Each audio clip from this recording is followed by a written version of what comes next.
Have you heard that one of the greatest military leaders the world ever saw was only 20 years old when he set about conquering empires? Few are able to reshape an ancient world with the depth and breadth of Alexander the Great. But what was it about his conquest of Persia that made it so legendary? And what was the secret of his unstoppable rise to power? In this video, explore the lesser-known and often overlooked details of Alexander's rise to power, focusing on his audacity in conquering the mighty Persian Empire. Starting with early victories and wrapped with a fight that changed the face of history forever, we'll look at the strategies, struggles, and key events that made this epic showdown between two empires. You will learn surprising details about Alexander's strategic thinking, his military genius, and his maneuvers through the intricate politics of the ancient world. I promise you this isn't your average history lesson.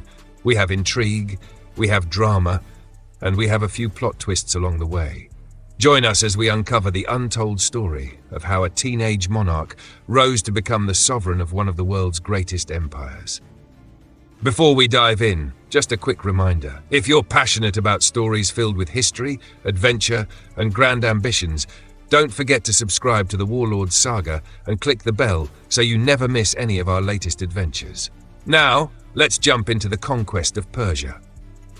Before we get into Alexander's conquests, it's important to understand the magnitude of the empire he faced. The Persian Achaemenid dynasty was one of the world's greatest ancient empires. Spanning the eastern Mediterranean to the Indus River in present-day Pakistan, it controlled vast swaths of territory across 3 continents: Asia, Africa, and Europe. Its empire eventually covered more than 5 million square kilometers, inhabited most likely by tens of millions of people. Now, Darius III enters the scene. A king of a vast empire, Darius inherited the throne only to find his kingdom torn apart by internal conflict and external threats. Darius lacked the military genius of some of his predecessors, but he inherited the throne at a moment of transition. Yet, while ambitious and eager to defend his empire, he was confronted by a rising threat from the west, a young and headstrong Macedonian king called Alexander. With a hearty build and powerfully innate strength, Darius the Great was indeed seen as a top figure among all others at the Persian court of experienced generals and loyal officials. But the Persian leadership, despite all of its power and capacity, was about to meet a challenge unlike any it had ever known. Before we dive into Alexander's decisive battles, let's start with his very first major encounter with the Persians, the Battle of the Granicus. This battle, which took place in 334 BC, was part of Alexander's campaign in Asia Minor, and it would be a critical moment in his rise to power. Most of Asia Minor at this point was under the control of the Persian Empire, and the Granicus River would be the site of one of Alexander's first engagements with Darius's army.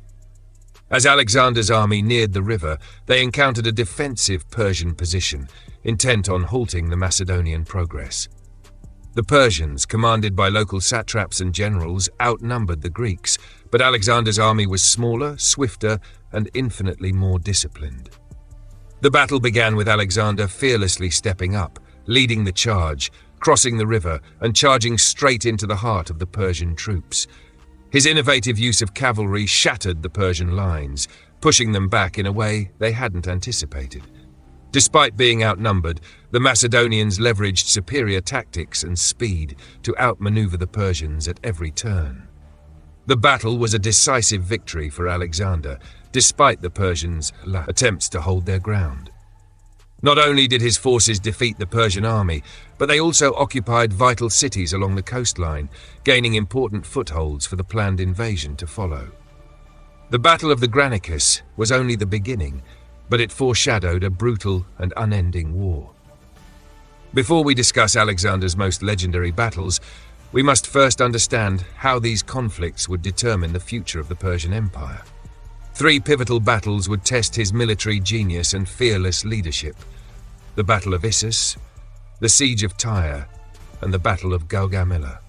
A major showdown between Darius III and Alexander took place at the Battle of Issus in the year 333 BC. After his victory at Granicus, Alexander continued deeper into the Persian-held territories. Darius, angry and determined to halt the Macedonian advance, assembled a gigantic force and crossed into the narrow coastal low plains of Issus.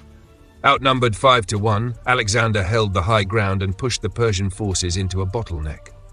Amidst the chaos, Darius fled the battlefield, abandoning his men to be slaughtered.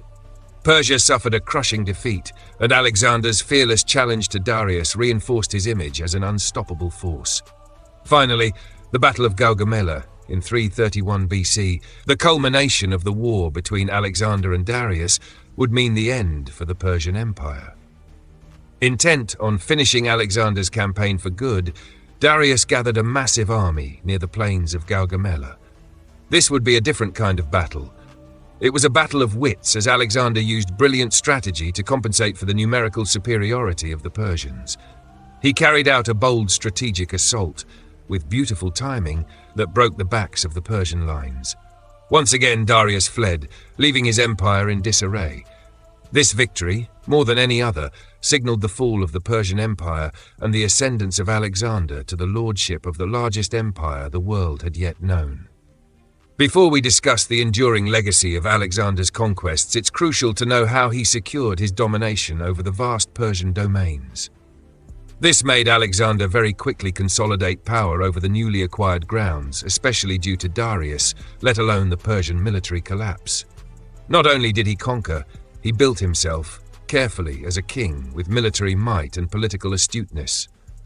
One of his first acts was to secure key cities and regions of Persia. He seized Persepolis, the ceremonial capital, and its treasures, making clear that his rule was now secure.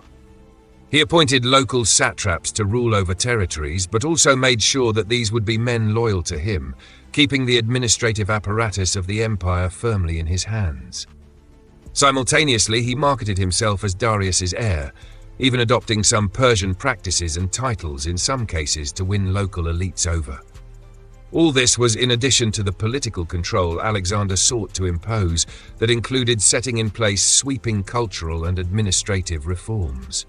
Promoting the spread of Hellenistic culture, he also encouraged the combination of Greek and Persian cultures while respecting local customs. This exchange, often called the Alexandrian syncretism, also brought Greek philosophy, arts and language, as well as a mix of Persian architectural styles and local religious practices. As the supreme leader, Alexander introduced systems of centralized administrator models, substituting the pre-existing Persian courts and advancing the Greek ideals of rulership. This enabled him to govern the large territory of his empire effectively, upholding the traditions of the conquered regions while at the same time instilling new principles of Macedonian authority. The cities he founded, like Alexandria in Egypt, also helped to spread Greek culture and cement his influence across the area.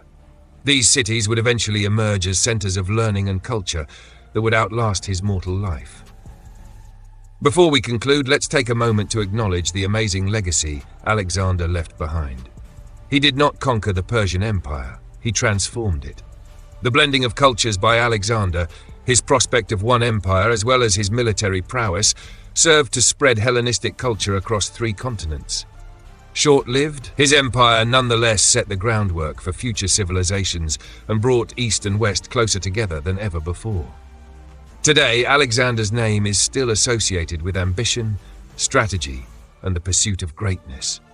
It was a legacy that continues today in the cities he founded, the ideas he shared, and the impact he had on history.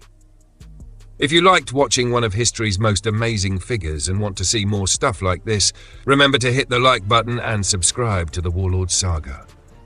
Thank you for watching, and we will see you all in the next video.